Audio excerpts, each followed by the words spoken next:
Bonjour et merci de suivre ONU News. Les titres de cette édition, la 4e édition de la foire de l'entrepreneuriat féminin qui ouvre ses portes à Kinshasa, la visite de la représentante spéciale adjointe au Nord Kivu, la remise des prix journalistes pour le droit de l'homme, les rapports de l'UNICEF sur les enfants dans le monde et la MONUSCO qui fait un don en matériel météorologique et radiophonique à la RVA.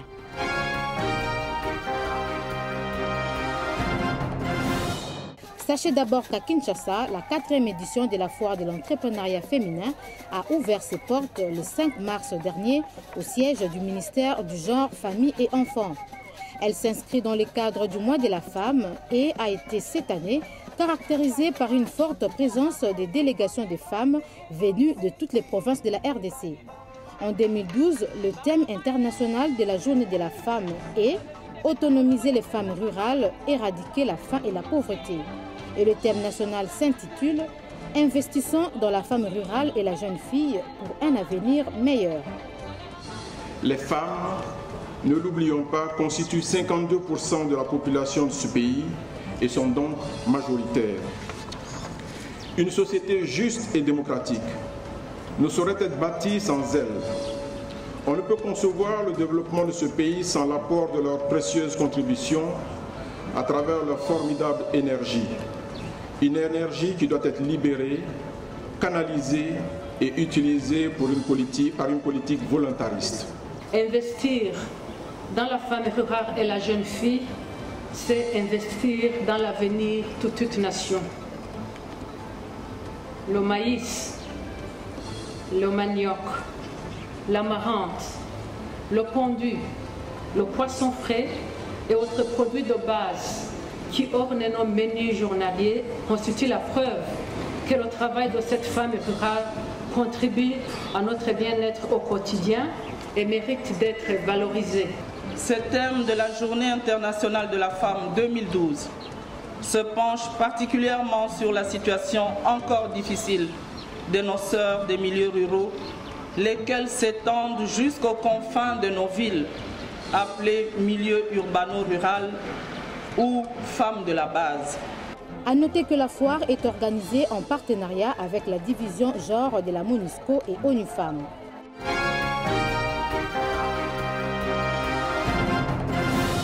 Sachez aussi que la représentante spéciale adjointe du secrétaire général de l'ONU en RDC, chargée des questions des droits de l'homme, était du 1er au 4 mars dernier au Nord Kivu.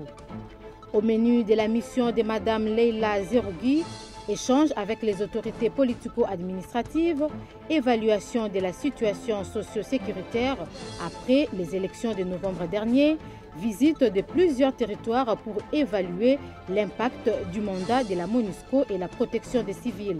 D'abord, on a été dans des zones où on a eu des informations sur des problèmes de sécurité. Donc, c'est pour cela qu'on s'est rendu. On a choisi les endroits aussi pour essayer de voir par rapport à notre mandat de protection, quelle est la situation. Dans les territoires de Massissi, elle a notamment rencontré la communauté des Pygmées.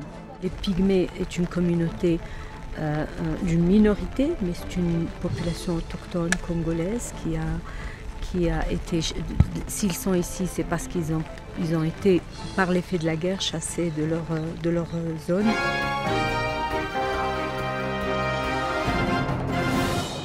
Cérémonie à la Maison des droits de l'homme de Kinshasa de la remise des prix à 4 journalistes lauréats de la 4e édition des journalistes pour les droits de l'homme. Elle a été organisée le 29 février dernier par le Bureau conjoint des Nations Unies aux droits de l'homme en partenariat avec les ONG Journalistes pour les droits humains, le Centre Carter et Search for Common Ground. Le prix a pour but d'organiser la médiatisation des sujets relatifs aux droits de l'homme en RDC, notamment la lutte contre l'impunité. Pour nous, c'est très important que les droits humains des journalistes soient respectés, que la liberté d'expression soit respectée et surtout que le journaliste congolais a la possibilité de jouer son rôle au sein de la société. Pour nous, qui est un rôle fondamentalement lié avec la liberté d'expression, le droit à l'information et donc tous les droits liés avec la démocratie.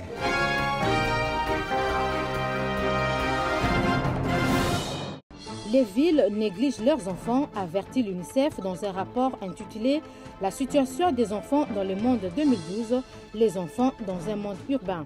Selon le rapport, dans quelques années, la majorité des enfants grandira dans des villes grandes ou petites plutôt qu'en milieu rural. C'était l'un des sujets abordés au cours de la conférence de presse hebdomadaire de l'ONU. En RDC, 28% de la population, soit quelques 20 millions de personnes, vit en milieu urbain. Mais la situation des enfants dans ces milieux urbains n'est pas meilleure que celle dans les zones rurales. 80% des enfants congolais vivant en milieu urbain vivent en dessous du seuil de pauvreté. Cette différence entre les conditions de la vie, ça a un impact sur la situation des enfants et ça a besoin vraiment de notre attention et beaucoup d'assistance qui vient de venir après. Plus de recherches sociales seront réalisées ici dans Kinshasa, Lubumbashi, j'espère Goma, Kisangani et les grands centres urbains.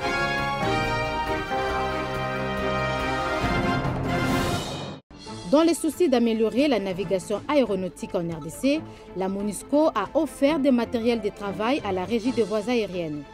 C'était à Kinshasa le 29 février 2011. Il s'agit d'un lot d'équipements radiophoniques et météorologiques comprenant entre autres 23 stations météorologiques et des radios mobiles émetteurs et récepteurs VHF pour servir des radios de secours. Ce don s'inscrit dans le cadre du soutien de la MONUSCO au programme de réhabilitation des installations aéroportuaires en RDC. Pour assurer et sécuriser l'espace au-dessus de ce grand territoire, ainsi que sur de nombreux sites d'atterrissage, la contribution de tous, c'est-à-dire institutions de l'État, organisations non gouvernementales, exploitants aériens, usagers, riverains des aérodromes, est nécessaire. Chaque station recevra directement sur un écran la température, la vitesse et la direction du vent, ainsi que les données sur la quantité de pluie, toutes ces informations étant importantes dans le domaine de l'aviation. La cérémonie de remise a eu lieu dans les installations de la MONUSCO, en présence du ministre congolais des Transports et Voies de Communication, Joseph Martin Kitumba. Le gouvernement congolais est reconnaissant des efforts combien louables que la MONUSCO est en train de fournir pour notre pays en vue d'améliorer ses infrastructures aéroportuaires en cette période post-électorale.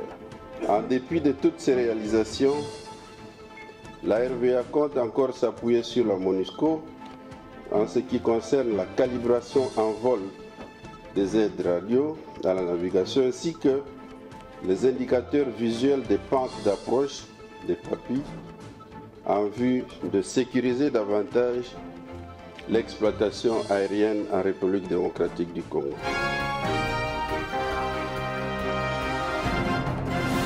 À noter que la MONUSCO va assurer l'installation de ce matériel et la formation du personnel à l'utilisation de ces appareils. C'est la fin de notre programme. Merci de nous avoir suivis.